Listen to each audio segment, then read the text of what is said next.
Okay, magandang gabi po sa ating lahat. At heto, breaking news. Si Martin Romualdez mukhang natatakot na. Ah, bakit nasabi natin na itong si Martin Romualdez ay parang natatakot na ngayon? Kasi, ah, nagpa-press con po itong si Boying Rimulya, no? At ang balita, sinabihan itong si Martin Romualdez ni Boying Rimulya na wag mo nang umalis kasi humiling itong si Martin Romualdez na magpagamot raw doon sa Singapore. Ang tanong, bakit kaya gustong lumipad patungong Singapore itong si Martin Romualdez? Kasi hindi pinayagan ni Rimulya na umalis, baka hindi na raw babalik sa Pilipinas. Kagaya ng ginawa ni Zaldico. Duda ako dyan. Marami ang nagsasabi na si BBM at itong si Martin Romualdez ay nag-away-away na. So much with that. Sa mga detalye, mamaya pag-usapan natin yan. Kasi po nagsalita na po itong si Boying Rimulya. Okay? Mamaya. Nag-away-away na sila. Heto. Si Auntie Claire Castro ninyo, uminit yung ulo na naman ni Auntie Claire. Umagang-umaga kanina, uminit ang kanyang ulo. Kasi, gobyerno pa raw ang nasisisi dito sa mga ayuda nila. Kasi, sa tirik ng araw, sa sobrang init, no? Naglinya yung mga drivers doon. No? Yan ang napapala ninyo sa mga ayuda-ayuda ninyo. Kayo talaga ang masisisi. Imagine that one, kaawa-awa itong mga drivers na ito na pinapipila nila. May namatay. Hindi naman natin pinagtatawanan ha. Ang pinagtatawanan natin yung gobyerno. Hindi natin pinagtatawanan yung namatay doon. Ang ibig kong sabihin, naawa po tayo sa driver. Kasi po, hindi naman talaga yung ayuda ang solusyon na yan eh. Ang solusyon na yan, pababain natin yung presyo ng mga tax, presyo ng gasolina through subsidy. Hindi yung ayuda-ayuda. Yung ayuda na yan, ginagamit nila na yan for political gain. Tapos, ayan, namatay yung driver. Tapos sasabihin ni, gobyerno pa ang nasisisi. Di syempre, sino pa ang nasisisi? Di kayo talaga. Yung kapalpakan ng amo mong si BBM na walang sistema. Mamaya, pag-usapan natin yan kasi babanatan natin yung kapalpakan ng gobyerno na yan. Okay? Tapos ngayon, naalala nyo po ba yung nag-viral na gasoline attendant na matanda? Na ako nga naawa ako doon eh. Ano na raw? Pinatawag na raw yung driver, yung vlogger na dati palang mayor yun. Na ginawa niyang content, ginawa niyang katawa-tawa yung gasoline boy na pinatakbo niya sa sobrang init ng araw, ng tirik ng araw kasi pinaprank niya na para bang nagpa-full tank siya tapos hindi niya binayaran. Tapos tinakbuhan siya ng gasoline boy. Ayan nga, kaawa-awa yung gasoline boy. Good news na ang LTO pinatawag na siya at planong tanggalan ng lisensya habang buhay. Ayan, palakpakan ha, LTO.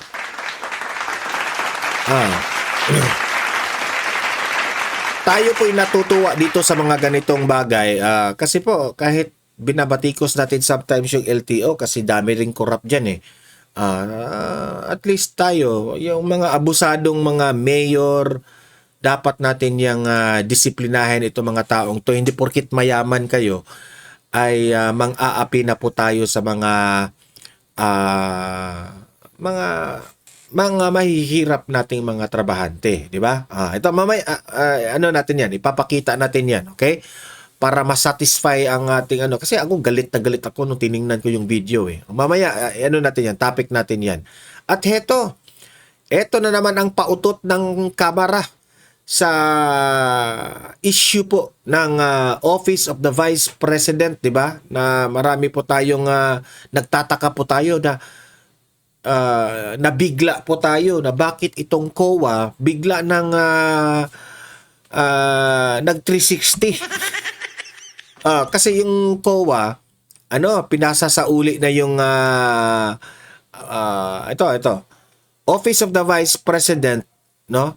Kampo ni BP Sara nag-reply na po sa COA ng Notice of Disallowance, now totaling 448 million. Yung una, yung sa confidential fund 70 million, no? Ito pati ito naging 448 million na. Ito syempre ano tawag yan? Sinagot ito, no? Akala natin, may kasalanan na talaga si BP Sara. Siyempre, si Attorney Harry Roque, no, inexplain niya kung gaano kagarapal ang mga pinanggagawa ng Kamara patungkol po dito sa COA disallowance sa confidential funds ni BP Sara. Ito po'y tinatawag raw di umano special order ng Kongreso. Mukhang kasabwat na ang COA dito. Kung ganun man, may lapses po ang ginawa ng COA. Okay? I-explain ito ni Attorney Harry Roque mamaya. Okay? Mamaya, para malaman ng tao bayan, huwag kayong mapalinlang dyan sa balita na controlled ng Kamara. Okay? Ipapaliwanag natin yan kasi walang kasalanan po si BP Sara dito sa disallowance, no? Ng confidential funds si BP Sara dyan sa COA report na yan. Okay. Pero bago ang lahat, like and share muna, no, para kakalat ito sa taong bayan. At saka subscribe na rin sa mga first time na mga audience dito. Okay? Ito. Martin Romualdez. Ito na. Takot na si Martin Romualdez. Pakinggan natin si Remulla. Mr. Romualdez was supposed to have a checkup in Singapore, I think. They were trying to ask us to allow him to leave. But because we have a bulletin, a lookout order with immigration about those that who are under investigation, we did not respond favorably to the request that he be allowed to leave. Because, magkakaroon na naman ng haka-haka at kuro-kuro yan. Mabuti lang, sana naman, dito lang siya magpa-check up. Kasi naman, magagaling naman ang doktor natin dito. Kasi, ang kay Remulla dito, ay para bang, anong tawag dyan? Ang kay Remulla dito ay para bang, bakit ka aalis? No? Ang dami namang mga magagaling na doktor dito. Yung Pangulo nga, hindi nagpagamot sa labas ng bansa. Ikaw, Romualdez, pinili mo pa yung Singapore. At bakit ngayon lang na plano na ni Remulla na kasuhan itong si Martin Romualdez sa aalis? Yan naman kasi ang style ng mga politicians. Baka hindi na nagkaunawaan sila. Baka nagturuan na sa mga maleta-maleta. Di ba?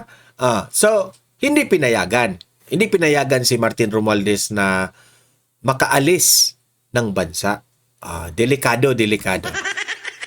Baka, bigla na namang magiging gun by the wind.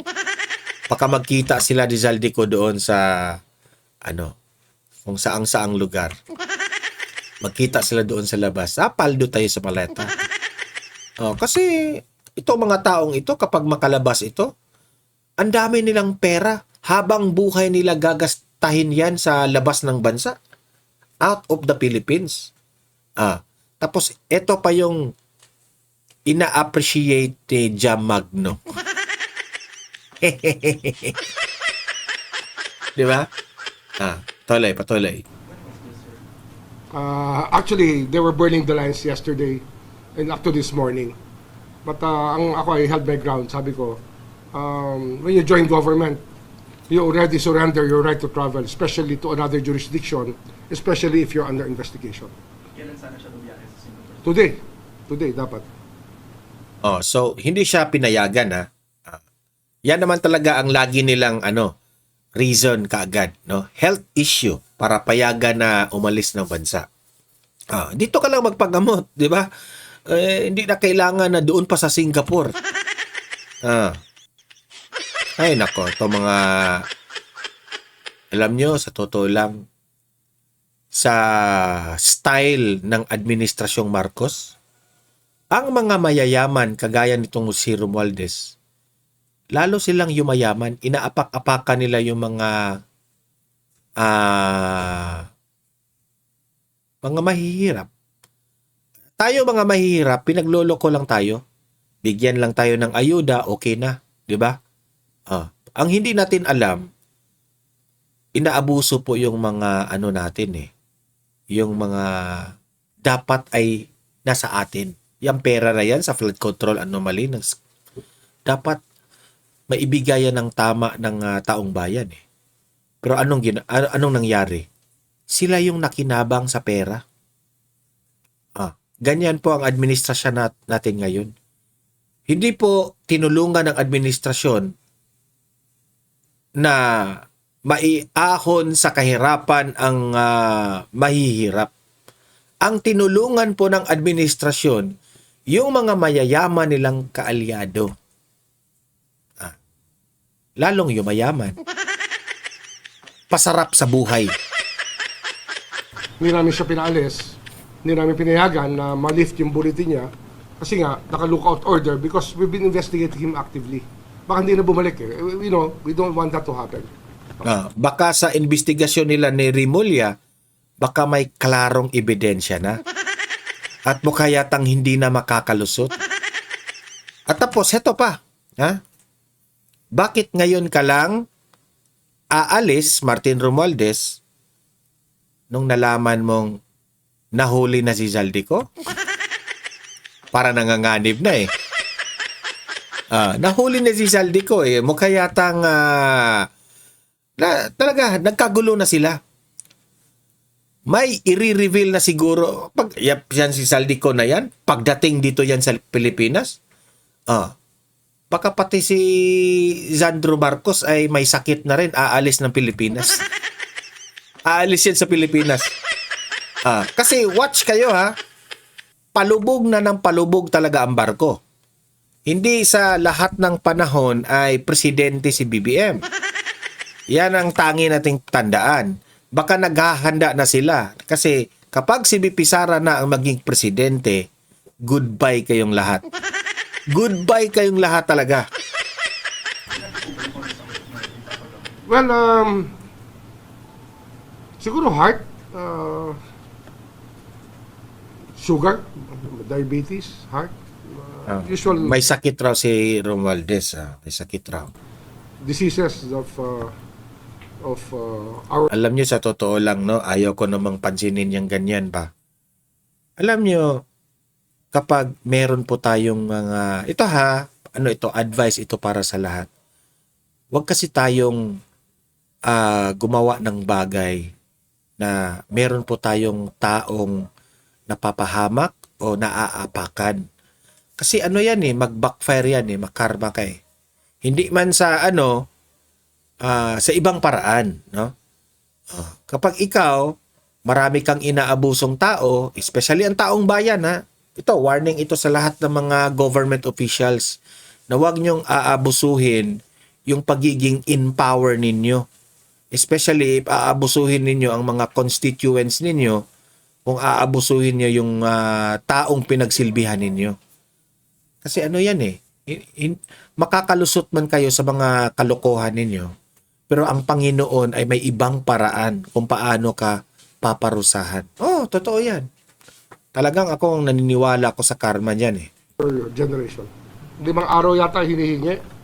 Kaya lang, syempre nga, ang problema dyan, para namang sobrang coincidental. Mantakin nyo, yung mga politicians na mga malalaking issue sa mga corruption, sila pa yung mga nagkaroon ng malubhang sakit. Ewan ko ba bakit ganyan? Ayaw talaga, hindi talaga papayag ang Panginoon sa mga ganyang bagay. Na nahuli si Saldico sa Europe, bigla siyang aalis. Baka mamaya, wala Yan na pareha kami ni Remulla ng analysis ha. Yung biglang nahuli si Saldico doon, bakit ngayon ka lang aalis? na tayo mapanghawakan dito sa bansang ito. Lahat ng ating nais pasagutin, mawala na lang sa ating jurisdiction. Nag-iingat lang po tayo. Pinag-iingatan na natin ang karapatan ng ating bayan din. May karapatan din tayo mga Pilipino. Nasabihin sa Ikaw Remulla ha, sana hindi naman budol at puro lang salita ang sinasabi mo. Nag-warning rin ang taong bayan. Kasi okay itong ginawa mo Remulla ha, pero sana totohanin mo ito for the first time. kanya, wag muna umalis. So yan po ang update kay Martin Romualdez. Martin Romualdez, good luck. Good luck sa iyo. Saka na ako mag-good luck kay BBM kung sa kanyang turno naman kapag ano na siya, aalis na siya sa pagiging presidente, no? Dito naman tayo. Si Auntie Claire, uminit yung ulo ni Auntie Claire. Ito yung balita, pakinggan natin. Mukhang sa gobyerno pa na isisisi ang kakulangan at yung ibang pandaraya ng TNDS. Ay, kasi kayo naman talaga ang masisisi eh. Kayo talaga, sino pa naman? Sino ba? May iba bang masisisi? Kayo talaga. Di ba? Wala kayong sistema. Bulok ang sistema ninyo, ang pangulo ninyo, Auntie Claire. Kaya nagkakaganyan. Namatay pa yung driver. Kawawa naman yung driver. So, wala. It's a failure on the part of the administration. Yun ang sa akin opinion ko yan Good afternoon, Yusek. Yusek, some PUB drivers are complaining of hassles and inconvenience in claiming their cash assistance, such as long lines, missing names, and the beneficiaries list. And over the weekend, Ewan ko na lang kung pinag-isipan ba ng administrasyon ang ganitong mga style nilang bulok na sistema. Dati, sa panahon ni former President Duterte, bawal ito eh. Ayaw ni Duterte ng mga ganito eh. a motorcycle taxi rider, or rather, motorcycle taxi rider died while lining up. Namatay nga while lining up. Nakalinya siya. Namatay doon. Di ba? Hassle yun eh. Itong administrasyon nito, ang daming hassle na ginawa ng taong bayan. Yung pagtaas ng gasolina, makokontrol naman ng gobyerno. Pwede naman nilang pababaan. At hindi na lang doon mag-umasa sa ayuda na ayuda. For political gain naman yung ayuda na yan eh. Di ba? Tingnan nyo ngayon. Kayong nasisisi dito ngayon. Claim his cash aid. So will the President order an easier or a more convenient way of distributing the cash aid? Yan naman po ang gusto ng Pangulo. Mabigay lahat ang kumbinyente sa ating mga kababayan, lalong-lalo na kapag po sila ay tumatanggap ng ayuda. Ang sabi po ng Uminit ng kanyang ulo. Auntie Claire, relax. Relax, Auntie Claire. Aminin na lang ninyo na meron kayong pagkakamali. Aminin nyo. DSWD ay kasalukuyan ngayon ay pinapagawa nila at inaayos na po ang digital systems na mag-a-adapt ng electronic wallet for cash aid distribution. Pending po ito for the accreditation process. Ang pakiusap lamang po natin para po dun sa mga driver. Puro kayo pakiusap eh. May namamatay na, pakiusap pa rin. May namamatay na, Auntie Claire. Puro kayo pakiusap eh. Na pumipila, itanong niyo po muna kung kayo ay miyembro dito sa TNVS. Nagkakaproblema Yan ang hirap ninyo kasi miscommunication yan eh. Bago kasi kayo magpaayuda, klaruhin nyo. Yung lista-lista na yan, yan ang ikinagalit natin eh. Tapos kung meron ng mangyari, ito yung kapalpakan nila. Kapag meron ng mangyari, sa kanila aayusin yung sistema nila. Inayos nila kasi meron ng namatay. Kung walang namatay, hassle pa rin. Oh. Saka, yan ang problema dito sa administrasyon eh. Saka kayo gagalaw kapag meron ng seryosong nangyari. O look at what happened doon sa flood control rin. Nagmamayabang kayo doon sa flood control na meron kayong 5,500 flood control. Tapos, 2 taon tayong binaha ng binaha. Saka kayo umaksyon. Kasi nauna yung yabang eh. Nauna yung yabang sa gawa. Tama po kasi, dahil may mga TNVS na ang binigay lang po na record or mga pangalan ng kanilang mga drivers, let's say po, ay 10,000. Huwag na kasi yung ayuda na yan. Ibuhos nyo na yan. I-subsidize nyo ng gasolina para bababa yung gasolina at lahat makaramdam sa tulong. Hindi yung subsidy. Hindi yung ayuda. Alam naman natin ang daming nagagawang korupsyon dyan sa ayuda na yan. Hindi naman lahat ng drivers nakatanggap. Gusto nilang ayuda ng ayuda. Ayuda ito para kay Marcos. Para na naman, political gain. Grabe si Marcos nang migay ng ayuda. Iboboto natin ito sa 2028. Ginawa nyo kasing, bobo yung tao eh. Hindi nyo ba alam? Ayaw na ng taong bayan sa inyo. Drivers. Yun lamang ang pinarehistro, yun lamang po ang kinikilala. Pero pagdating po sa pilahan, sasabihin nila na miyembro sila ng TNVS. So, kung meron po nagiging kasalanan dito dahil hindi naman po basta magbibigay ng ayuda sa isang driver na hindi po naman rehistrado, kailangan nyo pong tapikin. Yung mga driver po, hindi nyo po ito kasalanan. Tapikin nyo po mismo, yung namumuno sa inyong TNVS, dahil baka sila mismo ang nanloloko sa gobyerno para makaiwas sa pagbabayad ng tamang buwis. So kayo po mismo ang makipag-ugnayan sa TNVS na may hawak sa inyo. Alamin nyo kung nirehistro po kayo. Para po kapag nakarehistro po kayo at legal po yan, hindi po kayo magkakaproblema sa pila. Yun lamang po. Kasi mukhang itong administrasyon na ito, laging hugas kamay sa kanilang kapalpakan. Di ba? Yan naman talaga napapansin natin eh. Lahat ng palpak nila, hugas kamay sila. Ni minsan, hindi yan aamin na may lapses sila eh. Yan ang hirap sa inyo, Auntie Claire. Kaya itong gobyernong ito, itong administrasyong Marcos, palpak. Pati yung mukha mo, palpak rin. Totoo. Ako po'y nagsasabi lang po ng aking opinion kasi klarong-klaro naman. Di ba? sa gobyerno pa na isisisi ang kakulangan at yung ibang pandaraya. Alangan naman, isisisi namin kay BP Sara na naman ito. Isisisi na naman namin kay Duterte ito, na nakakulong si Duterte. Kayo talaga. Kayo yung gobyerno, kayo yung masisisi talaga. Ang hirap sa inyo, hindi inyo pinag-isipan bago kayo gumalaw. Kayo talaga. Hindi inyo na inisip kung ano ang mga posibleng mangyari bago natin ito gagawin. Ganyan sana yung magaling na leader eh.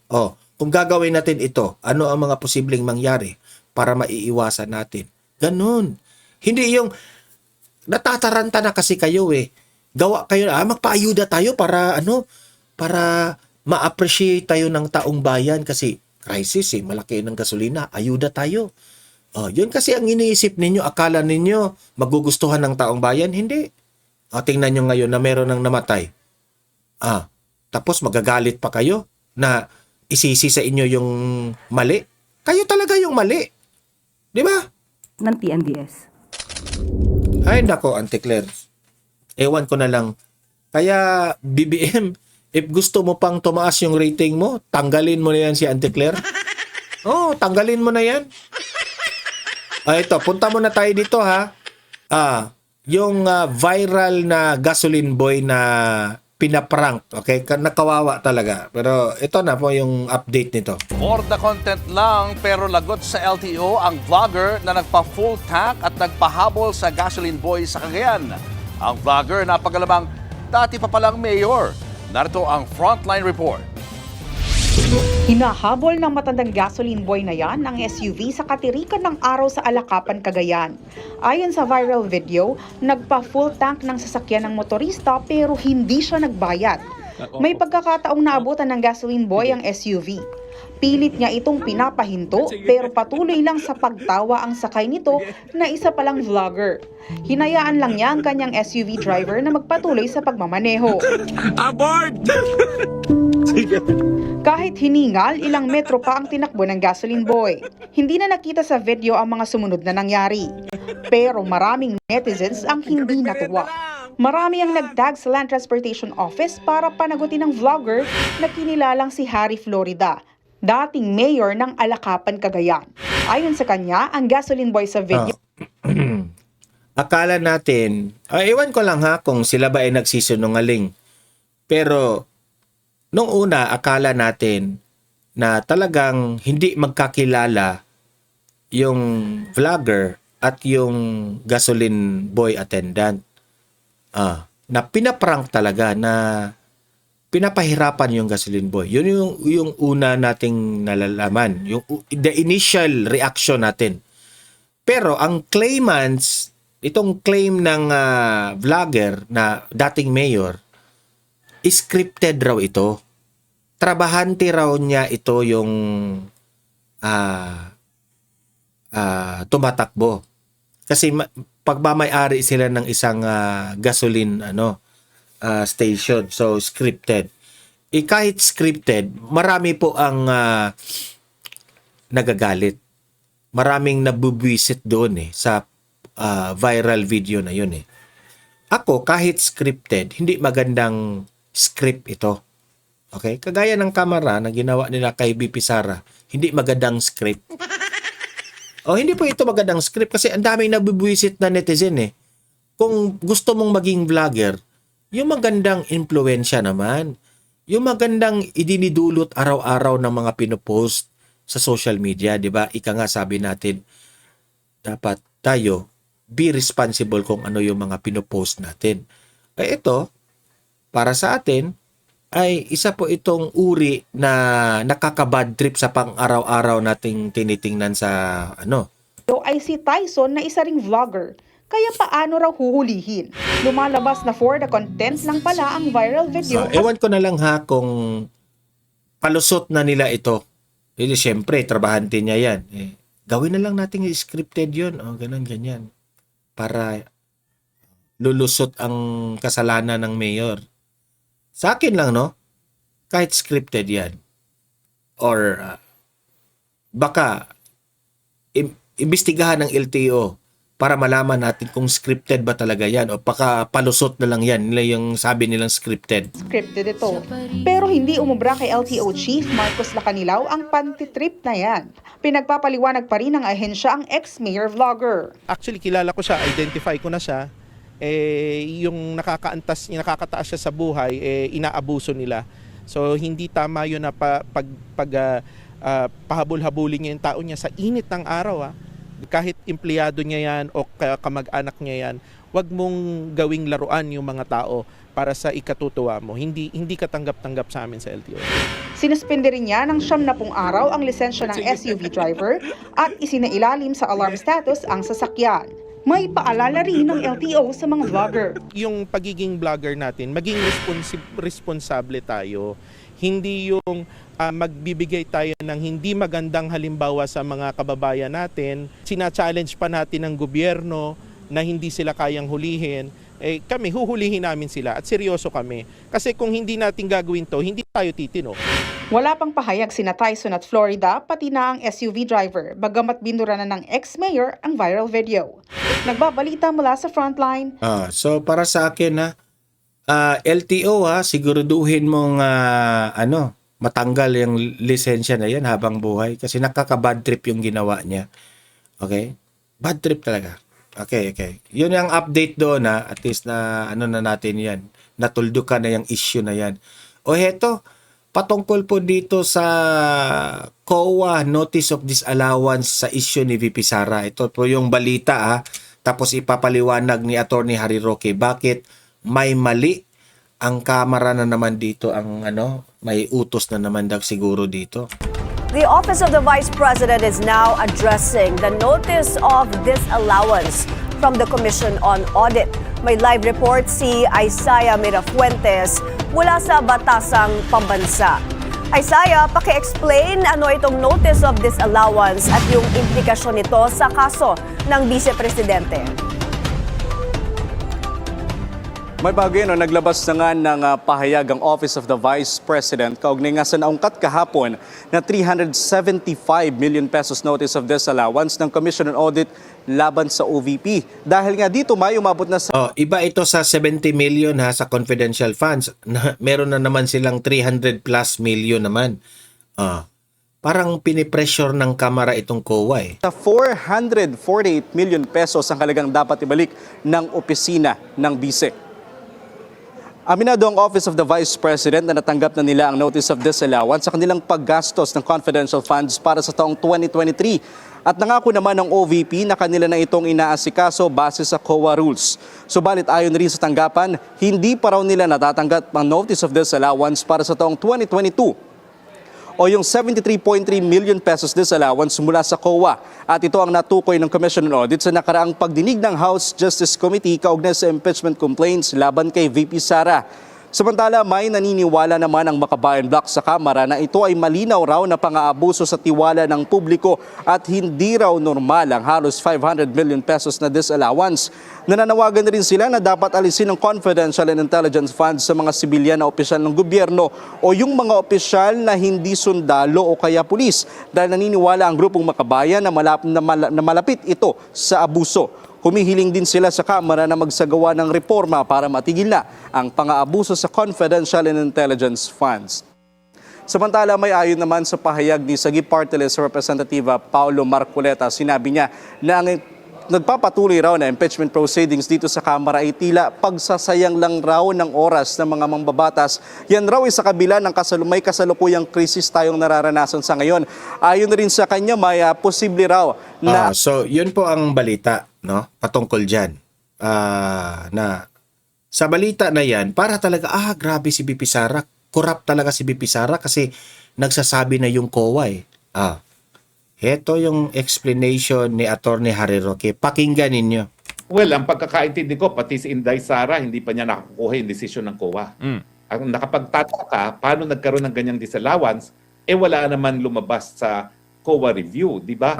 Ang sabi ng COA, everything in order sa bakit ngayon lang? Di ba?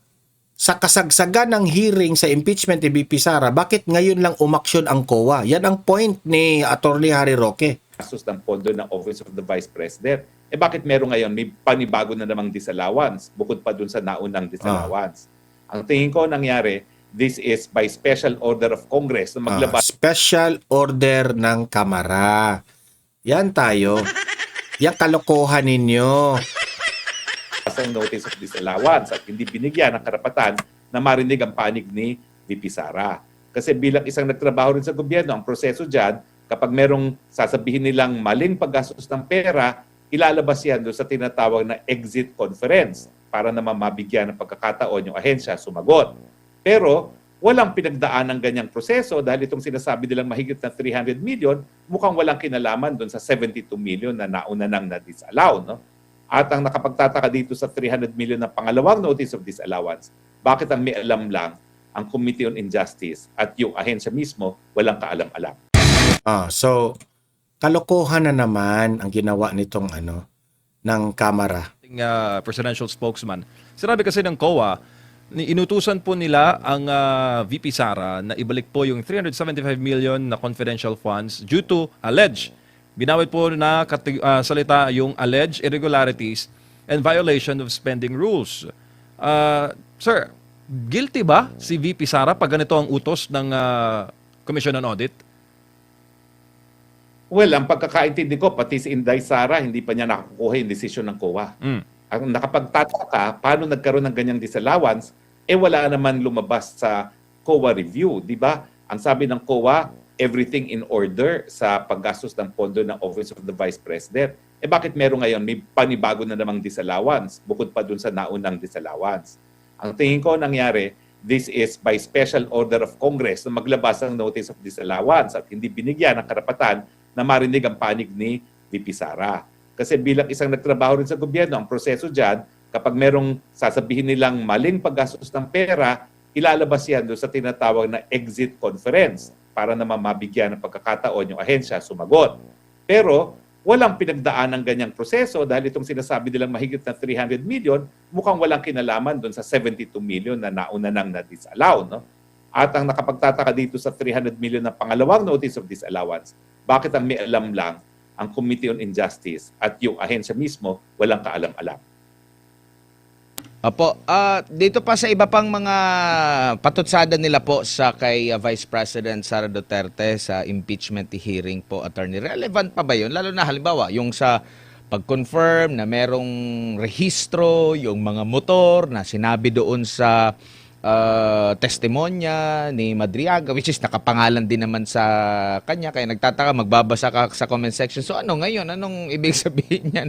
Meron pang isa, nagbusisi doon sa mga sasakyan sa mga motor na hindi naman ganun yung model po noon. In short po, attorney, kasi meron akong nabasa na isang opinion na parang nakakapanindig balahibo daw yung ginawa mismo ng taong bayan na bago pa man magdepensa ang kampo ni Vice President Sara Duterte, taong bayan na, mga netizen na ang nagdedepensa po sa kanya. Attorney, ano kayong mensaheng pinapadala po nito? Ibig sabihin lang, matindi talaga ang pagtiwala ng taong bayan kay BP Sara. Nagtitiwala sila, hindi mandarambong si BP Sara at sila na ang naglalabas ng obvious. Kasi yung mga lumalabas naman na galing sa taong bayan, for instance, yung cheque di umano na milyon-milyon, bakit yung date petsa na hindi na presidente si Tatay Digong, si Bangag na ang presidente? Baka itong Madriaga, tao talaga ni Bangag, kaya nga nagbayad ng ganyang kalaking milyon-milyon sa kanya, no?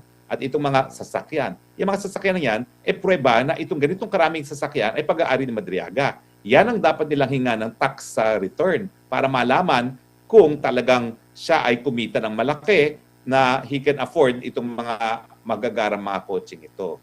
Pero siyempre, kung titignan mo mga tax returns yan, at yan naman talaga dapat tignan na tax returns, walang lalabas yan na malaking tax na binayad kasi nga pinaghinalang kidnapper. Yung binayad nga ng kliyente ko sa kanya, hindi siya dineclare yan as income, no? At hanggang ngayon, hindi nare-recover. Pero technically, dapat ma-refer yan o ma-declare yan sa kanyang income tax. Dahil yan ay pera na kinita niya, bagamat ito ay illegal. Opo, doon naman po sa hindi pag-question sa kanya, doon sa komite ng House Committee on Justice, sa kredibilidad niya, pina-strike out po. Tingin niyo po okay po yun? Parang, or naging one-sided ang naging diskusyon doon sa komite na yun? Well, kaya nga ang tawag sa kanila, Committee of Injustice. Kasi ang gusto lang talaga nila, maglabas ng impormasyon na makakasira kay Inday Sara. Never mind kung hindi naman kapani-paniwala. At kaya nga, kahit isang tanong kay Madriaga, hindi pinayagan dahil ayaw nilang makita, mapruebahan na nagsisinungaling si Madriaga na napakadali namang gawin. Kasi yung cheque lang yun alone, ha? Milyon-milyon yun. Pero ang tanong, bakit yan ang sinasabi niya galing kay Digong? Samantalang panahon niyang 2023, si Marcos Jr. na ang presidente. Yung saying na falsus in uno, falsus in, yung false in part is false in whole. Yan po talaga ay applicable kay Madriaga. Sinungaling siya sa isang bagay, sinungaling siya sa lahat. Apo, attorney, yaman at nandyan po kayo sa Europe. Ano po ang asahan natin, sir, sa paparating na desisyon ng ICC kaugnay po sa apela natin sa jurisdiction challenge sa kaso po ni Tatay Digong? Paano niyo po bang may paliwanag, sir? Anong kahihinatnan, anong pros and cons na magiging pasya ng International Criminal Court? Sa tingin ko, 50-50. Kaya importante talagang subaybayan natin yan. Kasi nagkaroon na ng unang pagkakataon na nag-decision sa jurisdiction, split decision. 3-2. 3 ang majority, 2 ang dissent. Ang dissent, nagsasabi na no jurisdiction, pero yung dalawang nag-dissent, sila yung mas bihasa sa international law. No? Importante kasi na bihasa sa international law magdedesisyon dahil ang jurisdiction ng hukuman ay nakabase sa consent o pagpayag ng Estado. At ang applicable norm dito ay tinatawag na pacta sunt servanda, treaty obligations must be complied with in good faith. No? Kaya naman yung dalawang bihasa sa international law nagsabi na wala nang jurisdiction kasi nga, bagamat dahil ang pagsapi sa ICC ay voluntaryo, ang pag-alis ay voluntaryo rin. at malayang po pwedeng umalis sa hukuman ng mga miyembro provided yung duty to cooperate ay magpapatuloy sa loob lamang ng 1 taon matapos magbitiw na formal sa pagiging miyembro ng hukuman. Yung pagsisimula ng preliminary investigation nasa 2nd taon na, no? Kaya naman yung 2 bihasa sa international law, sinasabi wala na talagang jurisdiction ng hukuman para magpatuloy sa preliminary investigation. Pero ang mga maestrado sa ICC kasi 2 batayan, yung kanilang competence sa international criminal law at yung competence sa international law. Sa tingin ko, mas importante ang competence sa international law pagdating sa jurisdiction dahil ang jurisdiction nga is a legal concept based on a state's consent to be bound. Opo, attorney, balikan ko lang po yung napahayagan nyo na kanina po, yung patungkol po doon sa lupa natin. Dito magkakaroon ng, ang tawag kasi dito ay Luzon Economic Corridor. So ito far out na yun sa vlog natin, no, na topic. Yan nga yung COA na disallowance ay nasagot na nga. Tama si Attorney Harry Roque, bakit ngayon lang yan binibring up ng COA? Sa tingin natin, in my own opinion ito baka itong Kamara pinipressure itong COA. Special order nga ang term special order ng Kamara na para isabay nila ito sa impeachment proceedings dito laban kay BP Sara. Tapos bakit ngayon lang? Yan ang pinakatanong sa COA, bakit ngayon lang? Bakit noon akala ng Office of the Vice President cleared na yan? Liquidated na lahat, 'di ba? Bakit ngayon bigla kayong babawiin na naman ninyo? Para 'di ba? What's the point? No? Tapos para para pahiyain si BP Sara, 'di ba? Pwede namang at saka hindi man lang binigyan nila ng chance ang kampo ni BP Sara na makapagsagot. Talagang binalita muna doon sa Kamara, sa media, no? Na ganito po ang nangyari, dapat isauli. Hindi man lang ninyo binigyan sana ng formal letter or formal na proseso bago ninyo dapat bigyan. Tapos ano ang sasabihin ng Supreme Court dito? Sasabihin na naman ng Supreme Court na talagang may political motive na naman. 'Di ba? Parang pang-aabuso na naman sa Office of the Vice President ito para magkaroon po ng kasalanan ang Vice President. Hindi niyo binigyan ng pagkakataon to respond the issue on the notice of disallowance. Okay? So, ayan nga, no? Yung audience ko dito sa Donmar TV, magbigay po kayo ng opinion. Ano sa tingin ninyo ang itong mga issues na ito? Mag-comment kayo at babasahin natin ang inyong mga opinion sa comment section. Okay? Like and share sa mga nanonood. At sa mga first time lang dito, subscribe na po kayo. Libre lang ang mag-subscribe. Walang bayad yan. No? Updated pa kayo. Okay? See you in my next video. Have a great day. Have a great night. God bless po sa ating lahat. Mabuhay ang Pilipinas and God save the Philippines. Bye-bye.